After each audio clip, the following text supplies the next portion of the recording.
Welcome back to the Bennu Community Podcast, where we explore ideas, people, and projects shaping the future. Today, I'm really happy, and we are really happy, in fact, to be joined again by another guest, Yeni Joseph. She's the head of ecosystem strategy at TNW. And also, as I know, she already engaged with the TEDx Amsterdam. She will explain more in detail later on. And also, she's been working for years to make tech more open, diverse, and connected.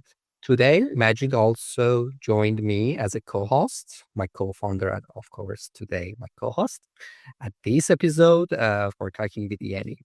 Let's jump into the discussion and see what's happening. I mean, I have no idea, frankly speaking, but I'm really interested to go deep for learning more about her experience in terms of the ecosystem, the concept of ecosystem, and maybe learning something a little different way in terms of her experience. So, Majid, would you like to say something? Then we are asking Jenny also to. Yeah, sure. I'm Majid, co-founder at the Futures Hub, and I'm happy to join here as a co-host. And let's see how it goes. Yeah. So it's your turn, Jenny. Maybe you want to introduce yourself in more details. Yes, thanks. Thanks, guys, for having me. I'm really looking forward to this discussion. Yeah, I think as you already introduced me, so I'm Yeni. I'm leading ecosystem strategy at the Next Web, um, which basically means I think ecosystems is always such a broad kind of buzzword. But the way I like to explain it is that basically my role is that I actively look into tech trends and developments and really try to see how that kind of trickles down to how we support mostly founders and people in the tech ecosystem. And that also connects quite well with my background. So I've been, I think, actively part of the tech ecosystem for more than 10 years now. And I started more from a public policy role. That's also my background. So I did a lot of lobbying on tech policies. I worked for different government organizations. And I think I don't need to explain you or anyone who's going to listen. That's when it comes to tech policies, there's a lot of developments, especially in Europe, whether it's the AI Act, whether it's the Digital Services Act. So I think even if people don't care about policies, you kind of do need to care because it will influence you, whether you're a founder or an investor. So that's what I'm working on.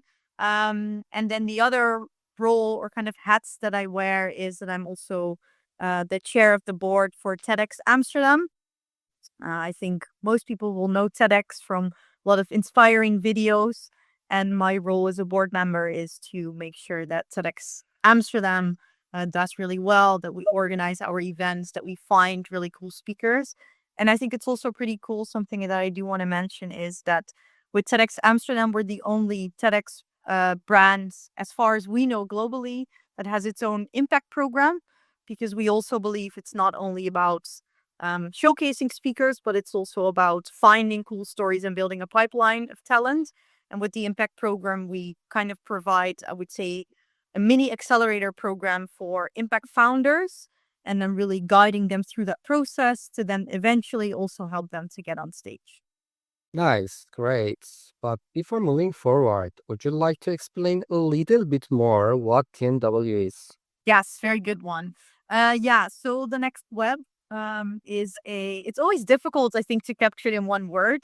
But the Next Web is a company that has been around for almost 20 years, based out of Amsterdam, still in Amsterdam. And I think looking back at 20 years, one of the early companies focused on tech in Europe. We started as a tech media and tech conference company. So we host one of the biggest tech conferences in Europe and all the biggest in the Benelux. We have a tech media platform, and then next to that, we added a few other services that we thought made a lot of sense. So the other one is the Next Web Spaces, which is a physical hub where we bring together all that we do in an offline environment.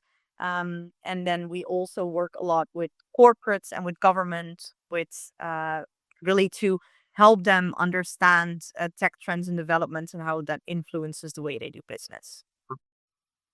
You already mentioned that the ecosystem itself, it's kind of buzzword, but maybe it's a good idea in the beginning. You share a little bit more about your own journey. What first drew you, let's say, to this idea of ecosystems? And, because of course it's a buzzword, but few people are positioning themselves as a, expert, or let's say in a professional way, using that concept and, explaining whatever you have done so far in past 5 years at TNW. Yeah, no, it's a good question. And I think it's true that the word ecosystems is really a buzzword.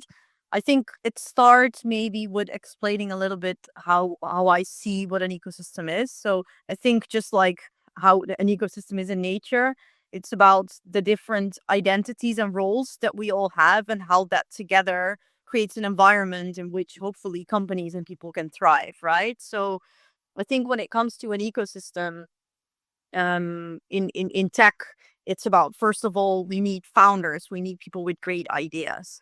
Then the other part that we need, or that plays a role, is investors, right? Because without money you cannot grow your company fast enough, so investors are very important.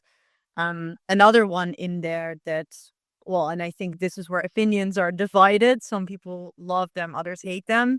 But I think when it comes to governments, so again, going back to the policy part, is very important, because in the end, governments making a lot of very important decisions that influence you as a startup or as an investor.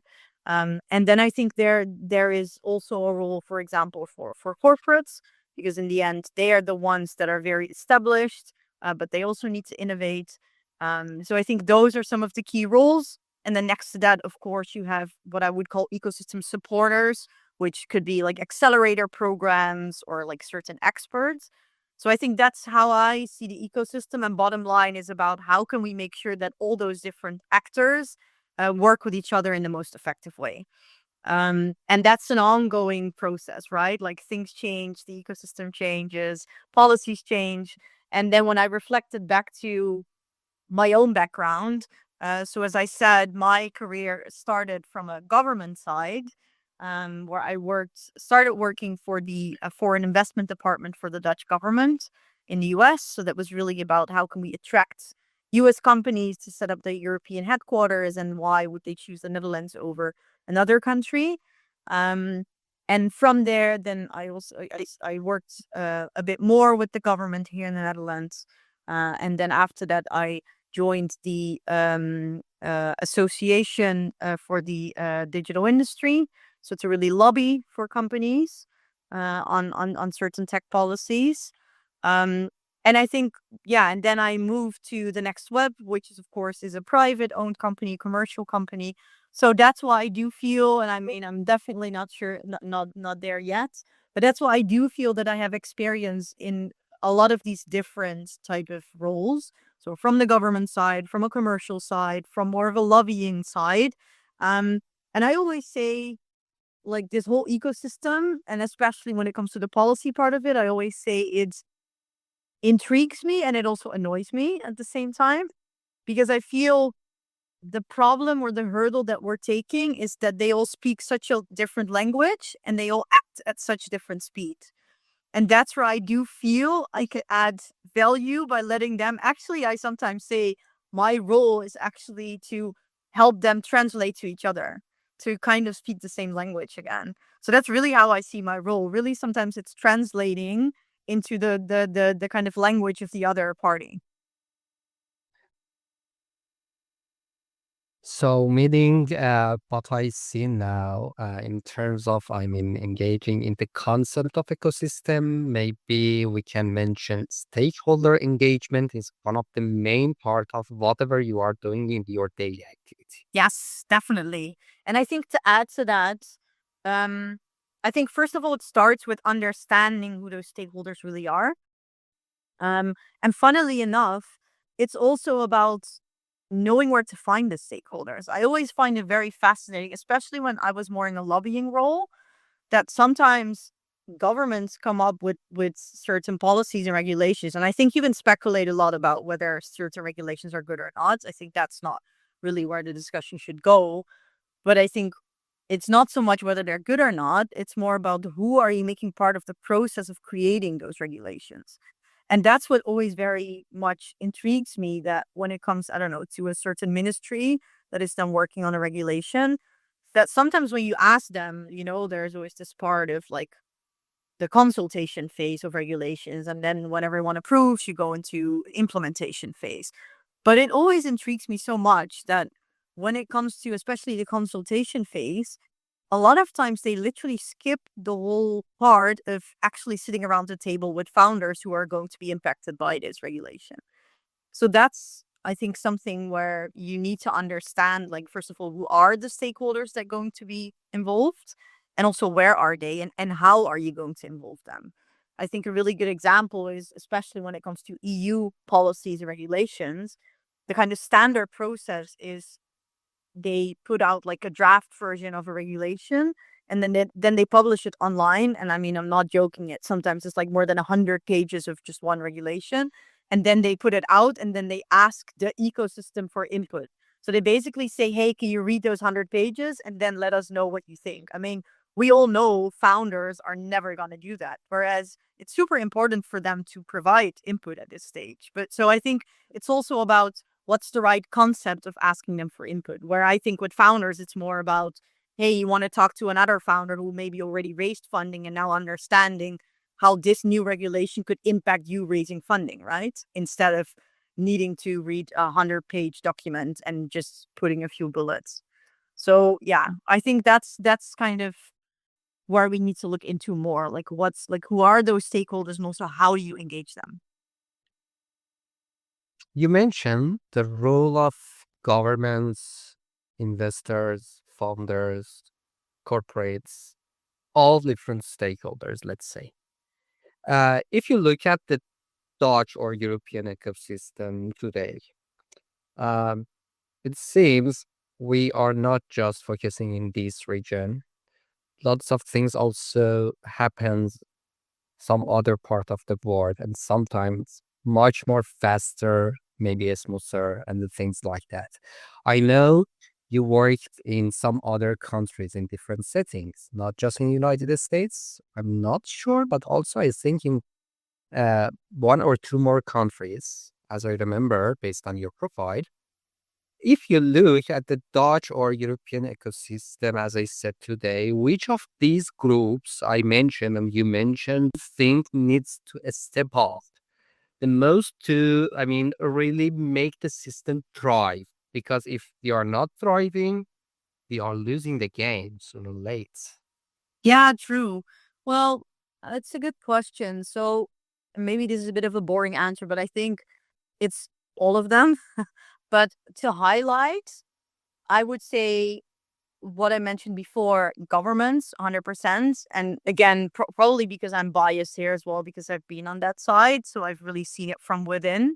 I feel, especially in Europe, the whole problem is that we try to position Europe as a whole, but then the reality is, if you speak to any founder or investor, they all say, well, when it comes to taxation, when it comes to company setup, like everywhere is different. So I think as governments, we really need to unite, and we need to let go of the ego that the Netherlands is number one compared to another country. Like honestly, if you look at it from an outsider perspective, like no one cares. We can only really make an impact if we create like a European ecosystem.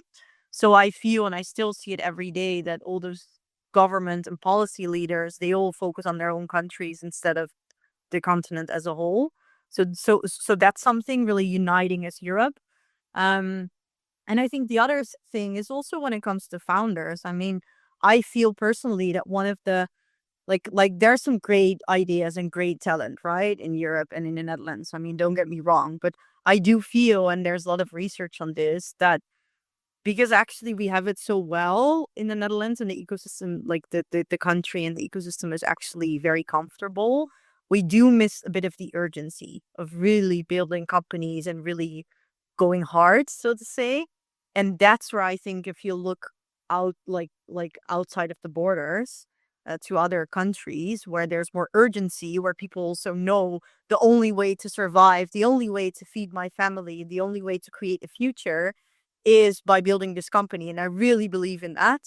And that's what I feel. And of course, this is a bit generalizing, but that's where I feel in the Netherlands we kind of lack that kind of real big ambition sometimes. And that's why I also feel that sometimes diaspora founders in the Netherlands are sometimes way more successful because they do feel the urgency, like they left their country to create a future for their families, right? So that's something where I think we can still learn a lot from other countries and other ecosystems. Yeah, that's a nice point. Frankly speaking, Majid and I, most of the time, are talking about that sense of urgency you mentioned. Maybe Majid, you want to explain more, but exactly, yeah, as you mentioned, sometimes it's a little bit boring for us. Why there is no the real sense of agency? Majid, maybe you want to say more. Yeah, I guess for me is always even like work environment. When you're working in different environment and you're coming to Europe, the first thing you feel like, okay, everyone is more chill regarding work and everything, and it's so slow. So you, first of all, you think, okay, should I also slow down? But I have energy, but I grew up like that. So you're always just thinking like, what is wrong here? Is it me, or is it like I should adopt? Is it part of adaptation? Then you look at different countries. Then you look at US, like, okay, so they are also even faster than us. So what's going on there?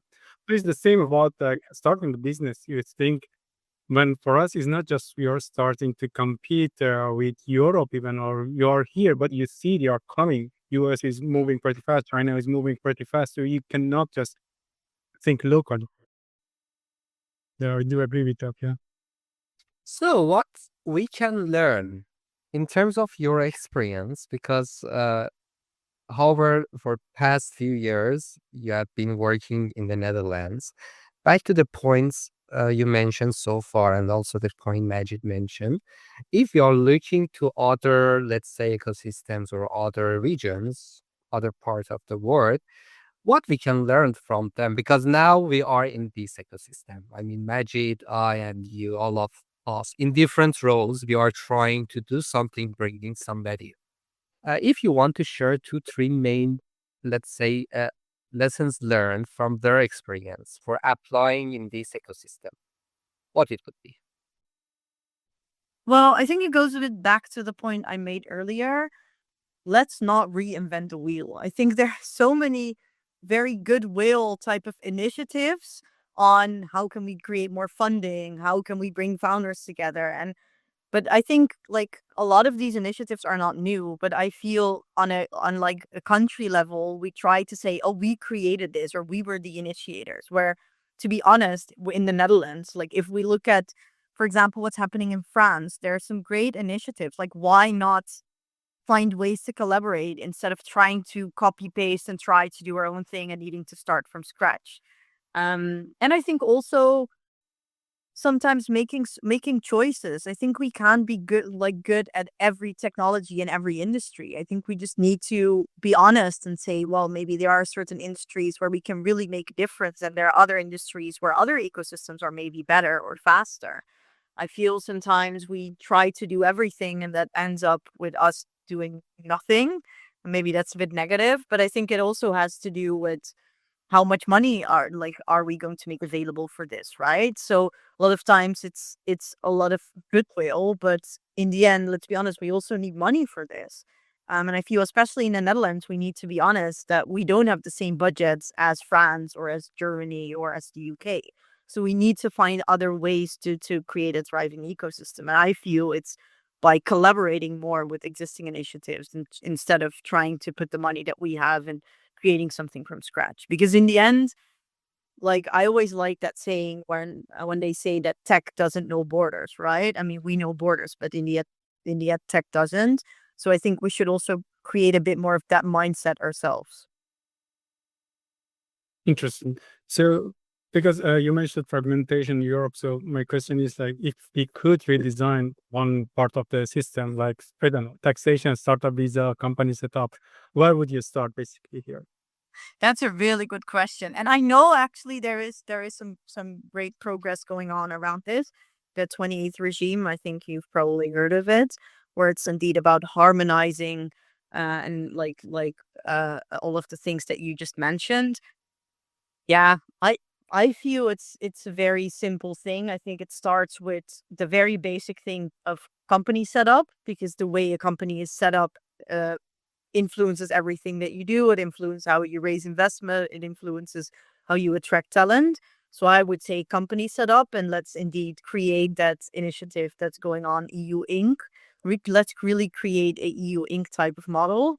And the other thing again is also when it comes to talent. So when it comes to something like a startup visa, like let's create a European version of that. That when you come in as talent, as tech talent, where we believe we can use that, and I mean all the research and all the data shows that we need more tech talent, that you could work anywhere in Europe. Because I also believe it comes down to like the great companies of this time are the companies that really have the right intentions. Of course, you have companies that raise money super fast, but I don't believe with only raising very fast and scaling very fast, you're going to be around for long. Like in the end, especially for tech talent, you want to work for a company that you believe in. You want to work for a team that you want to work for.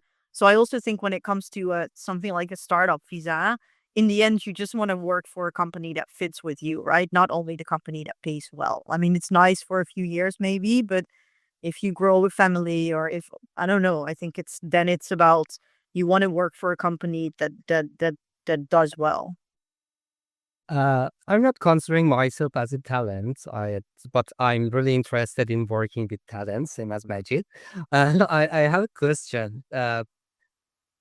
On a more practical level, I mean, the people like us, as founders or let's say ecosystem builders or whatever, those who are listening to this episode, what's one thing they can do right now from your point of view to help create that borderless you mentioned, and maybe let's say try to bring more value, not just in the Netherlands, but by connecting with different, let's say, ecosystems all around the Europe, for doing more with less, bringing more collaboration opportunities, bringing more values, not just thinking locally, but Now, a little bit wider.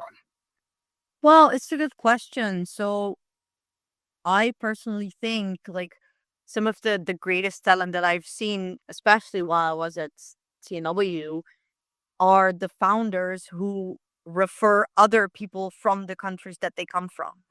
I think that's great. Like there's some great people here in our building where I'm right now, where we have founders who set up a company successfully. I don't know. We have, for example, there was one of the founders, he came from South Africa, set up a really cool company.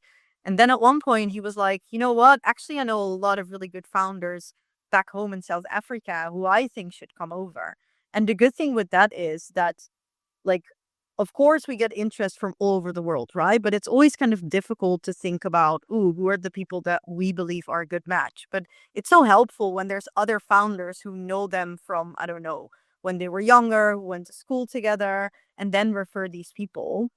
So I think a very, very simple thing you can do is think about, okay, who are the people around me that I grew up with, or people in my, I don't know, in my childhood friends who were some of those really bright minds, and then refer those type of people. I think that's a really good way to, yeah, take that step to really create more of a global ecosystem. And at the same time, how can we survive and thrive? Yeah, Because true. we already started our journey here. In your point of view, because you already engaged with different, I mean, initiatives, and you communicated with different founders, definitely you have some really valuable insights for sharing with. Well, it's a good one. So I think again, and this is the same that I would do if I would be somewhere abroad. You want to connect with people who come, I don't know, from the same country, right? So even while you're in the Netherlands, it's super helpful to connect with others. So one of the things, and that was also one of the reasons why with TW, we said we want to offer a startup visa, because we believe there's so much talent out there that we don't know yet, but that would be a great addition to the ecosystem. So one of the things that we do is also putting those founders then together, or at least for them to get to know each other. So because I mean, I can be there and talk from like kind of like an expert view, but in the end, I think it's way more valuable for you as a founder to speak to another founder who made the exact same steps a year ago. You know what I mean?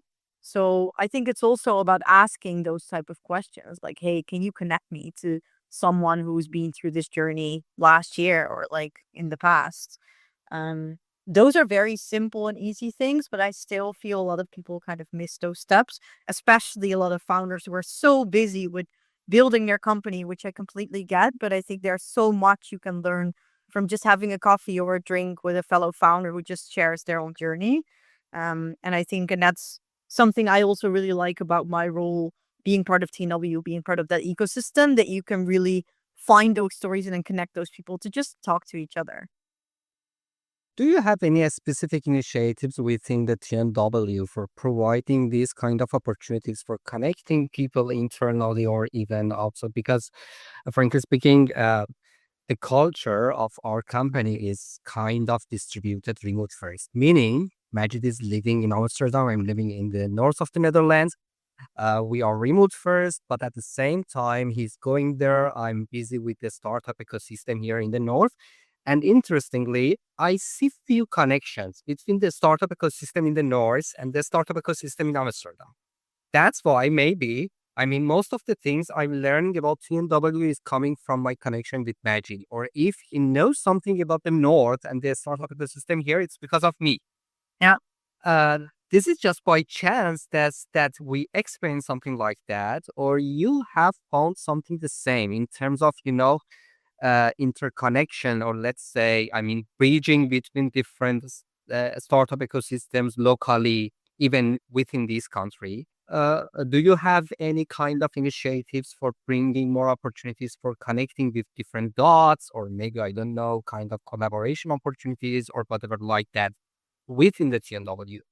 Yeah, no, good question. And it's good that you mentioned that, because I also think if we actually go back to some of the things that I think should be improved in the Netherlands, it's also this regional focus. It's almost ironic, I think, especially people from other countries who know how tiny the Netherlands as a country is.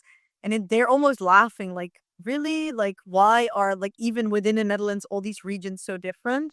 So that's definitely something that we need to improve. I think, again, it comes back to a bit of ego that everyone tries to claim a certain expertise, where especially looking abroad, we can only thrive if we really do it together. But one of the things that we try to do with the Next Web, so I think there's multiple things. So first of all, of course, we have our Next Web conference, where we really try to bring all of that from the ecosystem together. But we also realized that with our conference, our audience is quite international. But we still saw that when it comes to representation from the Netherlands, we didn't have enough representation from all the different regions.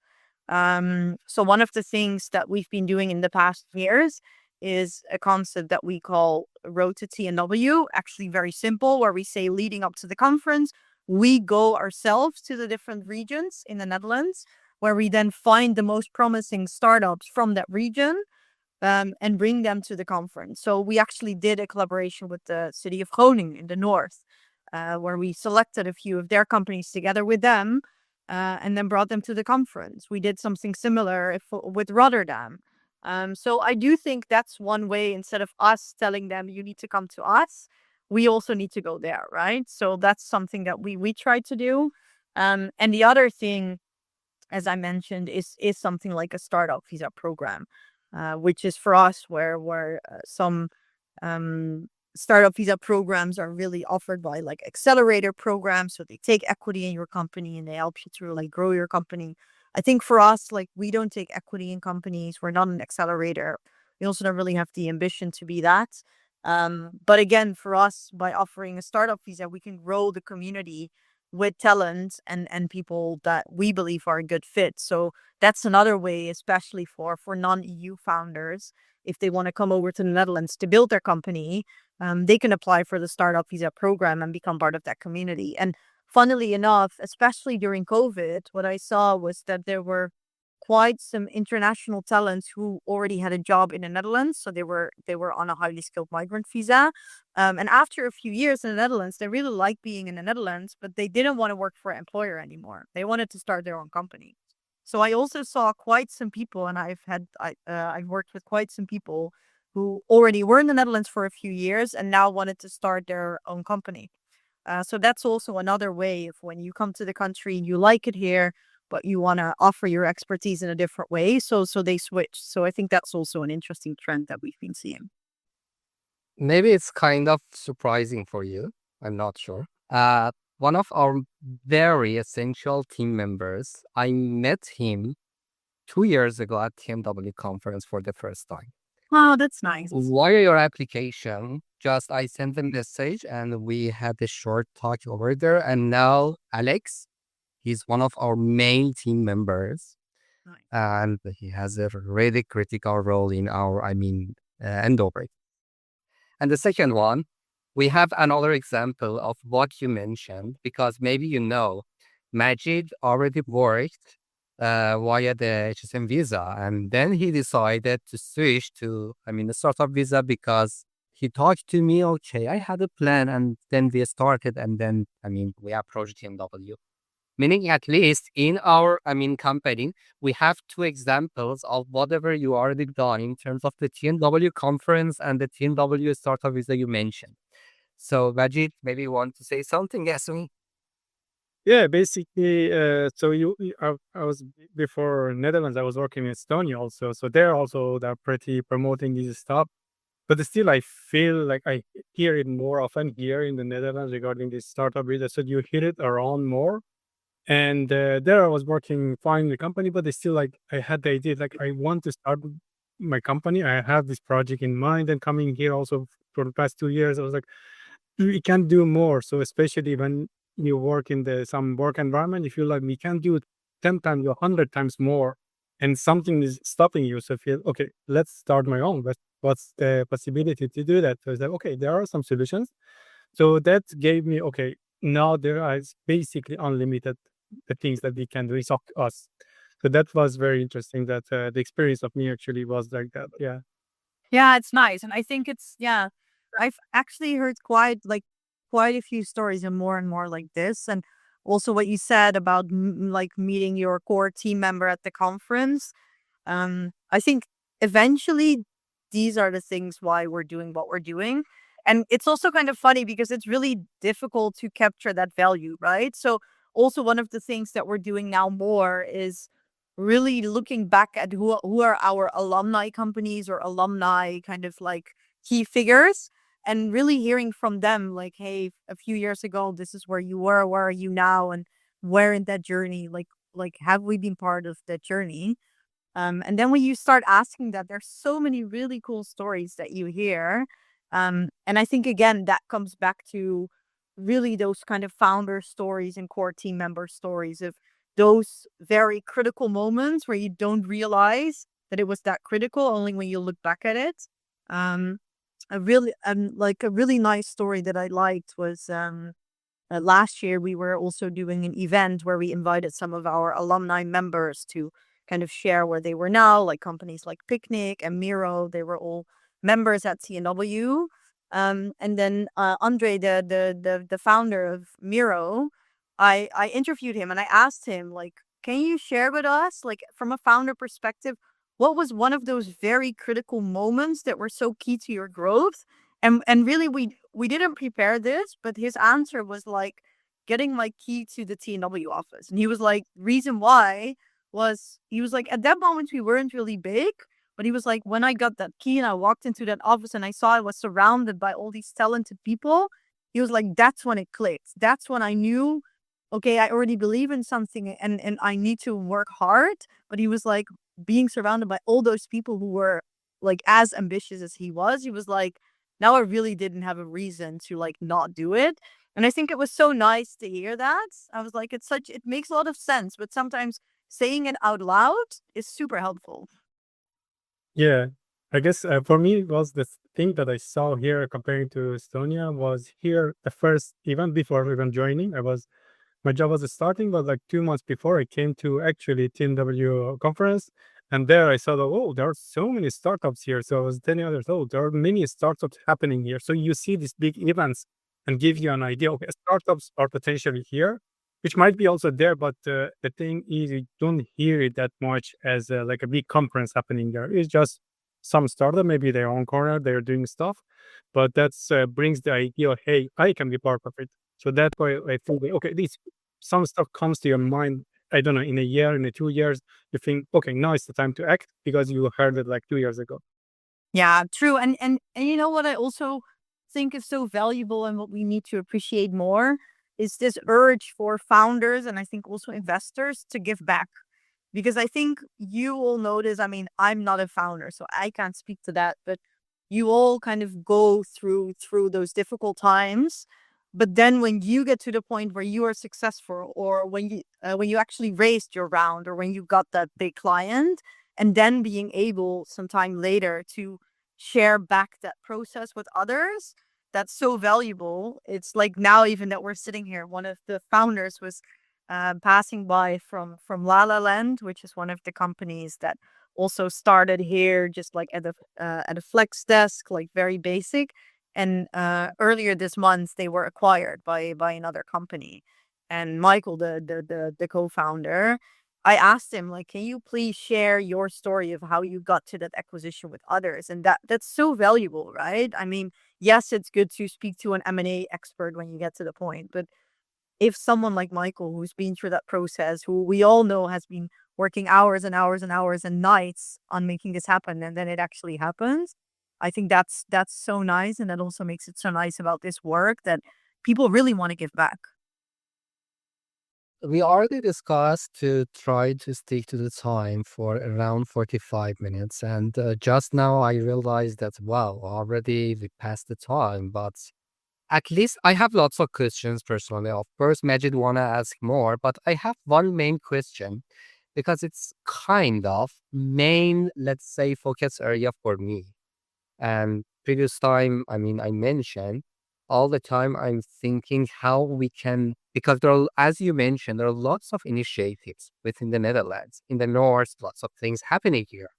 Many things are happening in Amsterdam, Randstad, and around that, I mean, area. But the point is, sometimes there is a lack of bridge between these two parts. And that's why, for me, one of the main focus area is how we can bridge and connect these different dots. From your experience, what makes a local ecosystem like, let's say, Amsterdam, the North, or elsewhere in Europe even, more open to collaboration instead of staying in its own bubble? Yeah, it's a good question. So I think it comes back to a point that I made earlier. Like I think we're very tend to, and this is I can very much speak for Amsterdam, but I think it's something that all ecosystems have. Is I don't know if we like more and more you see industry focused events, right? People are a bit done with general startup events. They want to talk about climate tech or they want to talk about a certain industry, which I think makes a lot of sense. But I think even if we do those industry events, for example, in Amsterdam, we tend to then stick to inviting speakers from climate tech companies from Amsterdam. But actually, if we want to grow our ecosystem, we should actually invite speakers from outside of Amsterdam to get that outside perspective, right? So I think it starts with when you organize an event on a certain topic to um, really invite experts and speakers from outside of your ecosystem to understand what they are doing and what we can learn from that. And that will also then open doors to find collaboration. To give you an example, we started like a climate tech community here at the Next Web.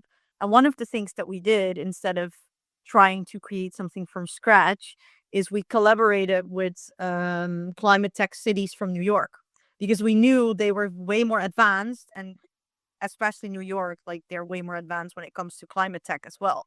So we said when we launched the initiative, let's launch it together with them, invite them to share their learnings, and then grow the community from there. So I do believe that's a very simple thing. But I think if it's not on your radar to really purposely invite people from outside of your ecosystem, it's very easy to then create, I don't know, a speaker list with people from within those borders. Let's moving forward for wrap up. Maybe we need to ask something, or maybe you want to emphasize on something at the end, which is really critical from your point of view.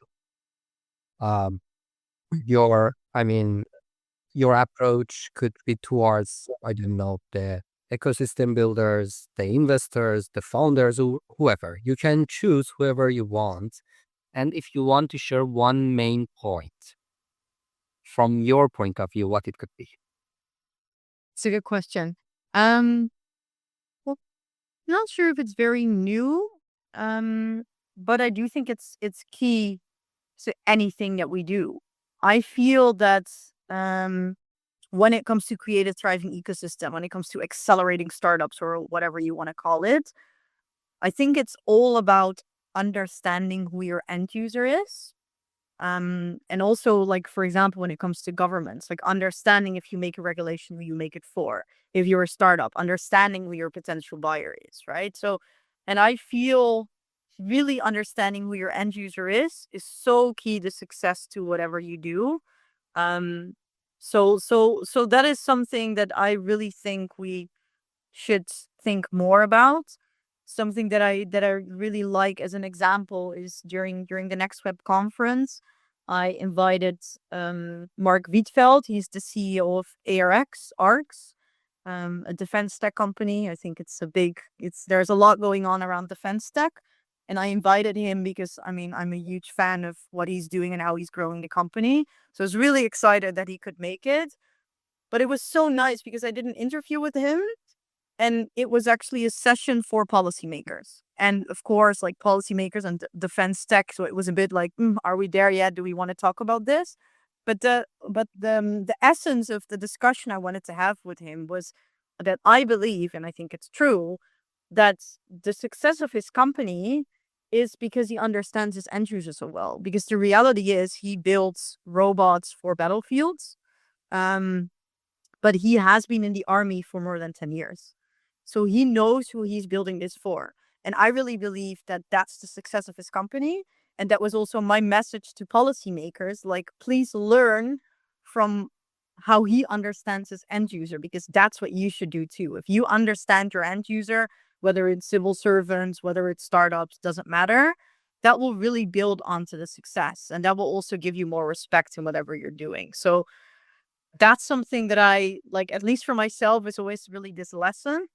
I think that's one thing. And the other thing I do want to mention is when it comes to startup and tech trends and developments, I mean, you can go anywhere, right? And people also in my role always ask me, like, oh, but then how do you track all those trends? I always tell them it's impossible to track trends, but I believe I never call myself an expert. I always call myself an enthusiast. And I think it's really helpful because I think by being overly enthusiastic about something, you are allowed to ask the stupid questions that everyone actually wants to have an answer on.